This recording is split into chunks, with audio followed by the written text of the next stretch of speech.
afin de mieux parler de cette réunion d'hier et l'importance de cette année fiscale 2024-2025 pour l'Égypte concernant toujours le volet économique et la réforme fiscale. Nous avons contacté par téléphone Dr Amr Hamed, expert en économie. Bonsoir. Bonsoir.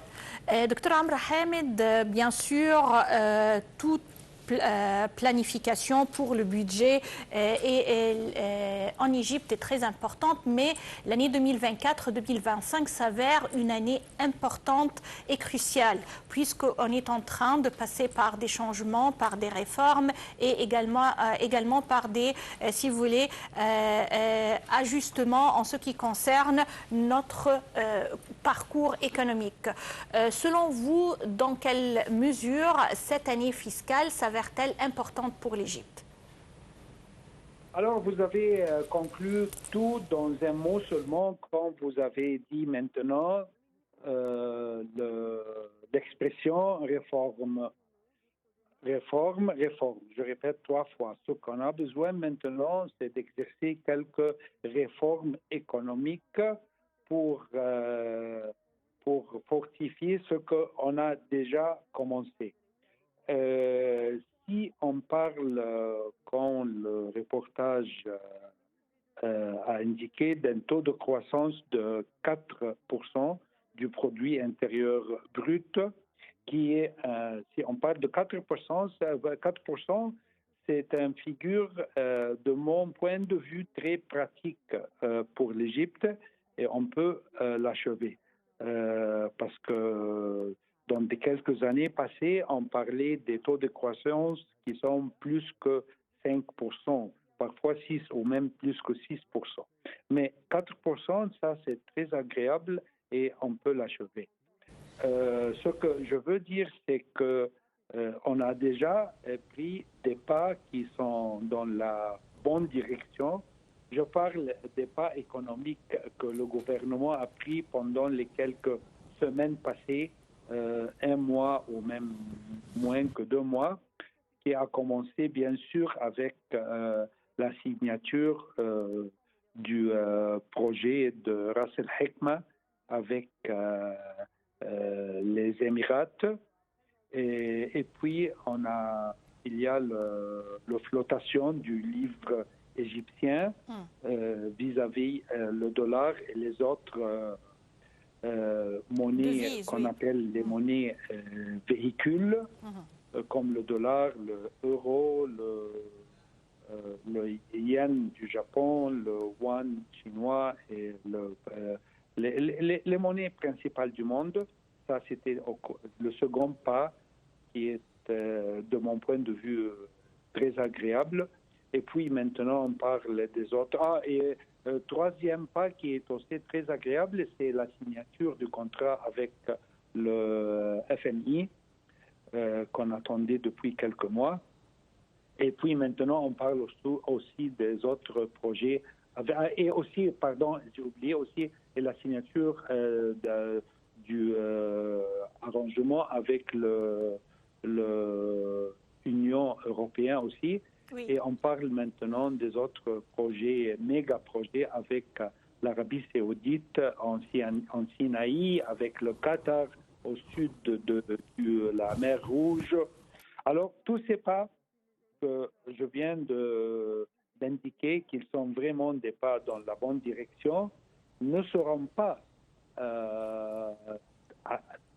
agréables vraiment sans qu'on prend qu'on établit, que le gouvernement établit des réformes économiques tout de suite, aujourd'hui, pas demain. Quand je parle des réformes économiques, je veux dire des réformes fiscales. Oui. Et par fiscal, je veux dire le système des taxes. On doit le réformer. Ça, c'est très important. Aussi, également aussi des réformes bancaires.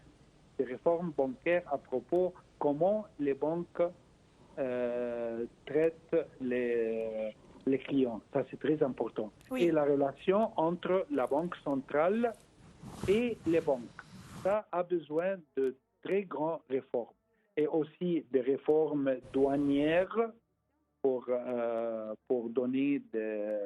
fortifier notre relation à propos du commerce international.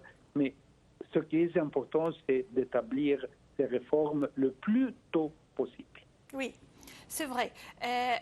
Docteur Amr Hamed, je voudrais également vous poser une question, puisqu'on parle de méga-projets, on parle de partenariats stratégiques et on attend vraiment à un flux d'investissements directs en Égypte. Est-ce que vous croyez qu'avec le contexte actuel, un taux de développement de croissance de 4%, même 5%, sera-t-il suffisant, puisque avec les potentiels actuels, je crois qu'on peut faire mieux? Alors, pour relier votre question à ce que je viens d'expliquer pendant les quelques minutes passées, et comme vous le savez, j'ai essayé tout le temps de jeter la lumière sur l'idée des réformes en général. Et je vous indiquais quelles réformes m'intéressent comme économiste, si vous voulez. Ce que je veux dire, c'est que si on va achever un taux de croissance, un véritable taux de croissance, plus que 4%, c'est comment, et pour attirer aussi les investissements internationaux, ce qu'on appelle les investissements directs extérieurs, les investissements directs extérieurs qui viennent de l'étranger, on doit établir fortement ce qu'on appelle la confiance. La confiance, la confiance. Ça, c'est très important d'établir la confiance dans le système économique égyptien intérieur, dans le système bancaire, et je répète encore une fois, bancaire, parce que les banques, malheureusement, ils ont perdu la confiance des clients. C'est pour cela que maintenant, avec un taux d'à peu près taux d'intérêt de 30%, on ne trouve pas les rangs qu'on avait auparavant, comme peut-être vous rappelez, quand on parlait de taux d'intérêt de 17%, il y avait ces rangs autour de tous les banques en Égypte. Maintenant, on ne trouve pas les clients, ils ne vont pas maintenant. Pourquoi? Parce que c'est très important d'établir encore une fois la confiance dans le système économique, dans les banques. Et si ça va commencer, ça doit commencer sous le